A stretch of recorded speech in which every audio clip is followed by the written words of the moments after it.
Hello mga langga! Welcome back to our channel. So today is a long weekend.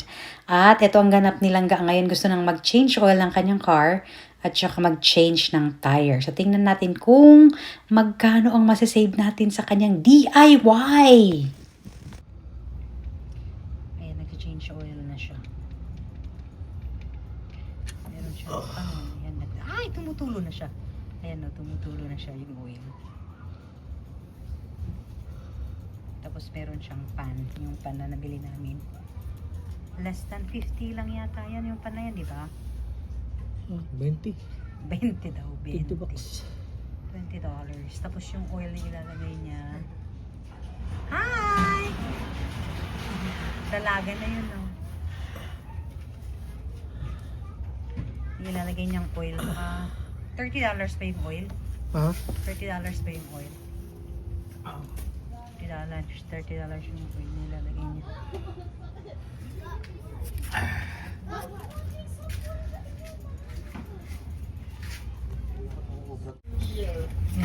Ayan siya. Tumutulo yung oil sa pan.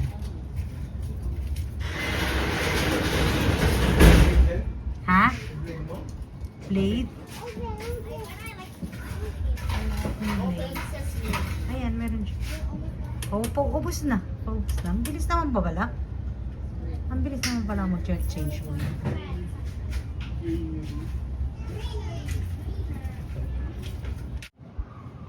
But of course, you have to make sure na meron kang pagtatapunan ng oil na tatanggalin man. Hindi basta dito magtapon ng oil. Pero silang dadali niya sa work niya. Kasi may pagtatapunan sila doon. Kasi ginagawa din nila to sa kanilang work.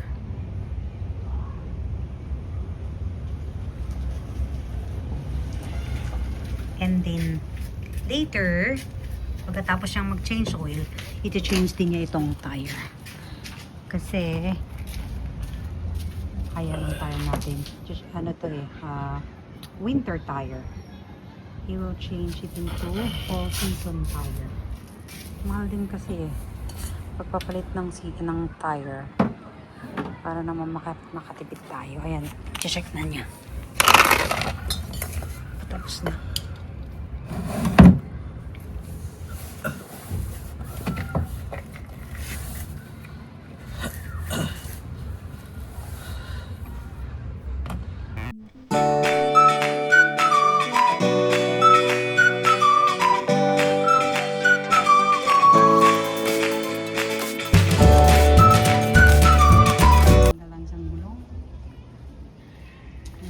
Sa ilalim mo, hindi pa niya tinatanggal. So habang inaantay niyang mag-drain totally ang oil, ay gagawin niya ay mag-change tire siya. So ngayon inumpisahan niya yung tire sa harap. So ito na yung tire sa harap, pangalawang tire na yan. Gawa na niya yung isang kabila at ito yung kabila na tire. So almost done na yung yung dalawang harap. And then bago niya, i-check ulit kung totally drain na yung oil from the car. And then saka siya magpapalit ng panibagong oil. Check na lang. Okay, after changing the two front tires, itutuloy niya yung kanyang change oil. Kasi ubos na yata. Ubos na.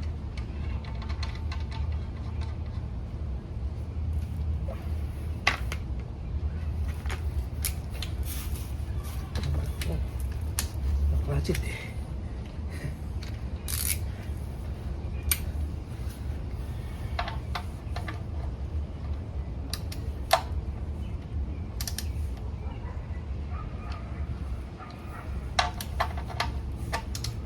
O diba? Tapos na yung dalawang gulong sa harap. And then, tapos na rin yung change oil din. Yan. Madami din na. Napuno ba? Hindi. Hindi yata puno. Yan ang itatapon.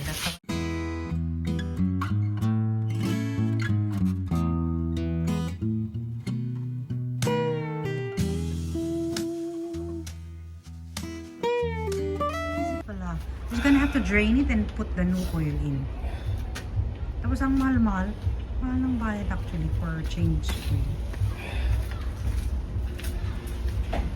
Ayan. Tapos ibuhos yung ano. Ibuhos yung oil. Ayan yung oil na ilalagay niyo. $30 something lang yan, di ba? Yung oil na yan. Madali lang pala. Ang change tire lang ang medyo mahirap. Kasi 4 na gulong ang papalitan mo. Pero habang you're waiting for the oil to drip at maubos ang pagano niya, you can do the change tire. Tapos na agad ang front tire. So, pag ipapa-change oil mo ang car mo sa auto shop, mga $60 to $100 ang price niya. Plus tax pa siya. And then sometimes, pagkatapos kang magpapa-change oil, may mga i-offer pa sila. Palitan daw ito, lalagyan daw ito ng ganyan. Maraming offer ang auto shop eh. Tapos, hindi mo namamalayan pag mababayad ka, 200 plus na ang babayaran mo. Kasi one time sumama akong nagpa-change oil. Tapos ganun nga. Pero hindi niya kinuha yung mga iba, change oil lang ginawa niya. Buwan ulit ka magcha-change oil? 10,000 kilometers. 10,000 kilometers. So maybe after 6 months? Yeah. After 6 months ulit siya mag-change oil. Hopefully, before mag-winter ulit, mag-change oil ka. No? So, done na siya sa kanyang change oil. So, ayan na. Tapos ng change oil. So, itutuloy na niya ang kanyang pag-change ng tire niya. So, he's now doing the back.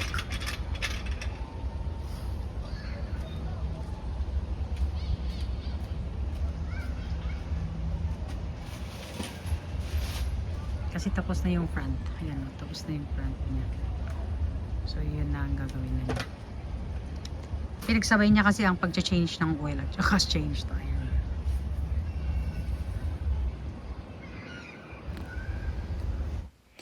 Before, si Langga ay pinapagawa niya ang kanyang sasakyan sa auto shop.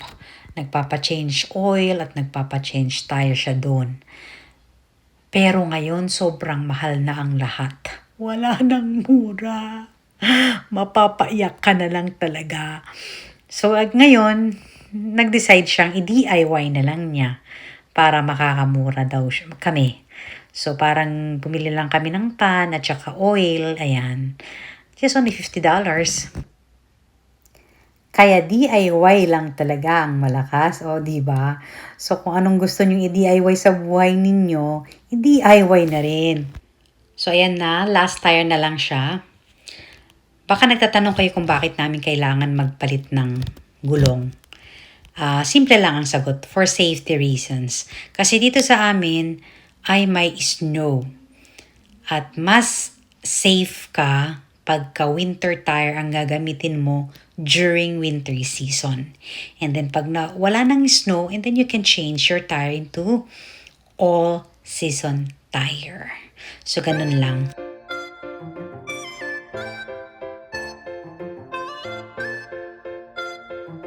Kung gaano kahigpit daw ang niya. So, he has to use that. So, every tire, he has to check it out to secure. Maluwag pa. Maluwag pa daw. So, I think he has to secure it. So, every tire to check niya.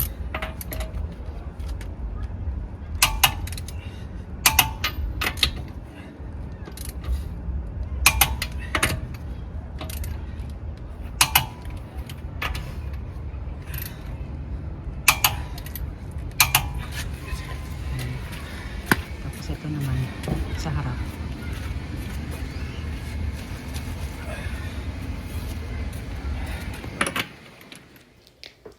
After an hour, tapos na rin si Langga. Tapos ang kanyang change oil at saka change tire. So actually, mas maganda pag siyang gumagawa kasi 1 oras tapos na. Pagdadalhin namin to sa auto shop, naku, aabutin tayo ng sigurong 2 oras. Mas lalo pag mahaba ang pila, mas lalo pagka ngayong season na to, na time ng mag-change ng tire, maraming pila and it will take us maybe 2 hours para matapos to. Tsaka magbabayad ka pa. Ito, meron kaming dagdag sa aming travel fund kasi siya ang gumawa. So thank you so much for watching. God bless mga langga. See you in the next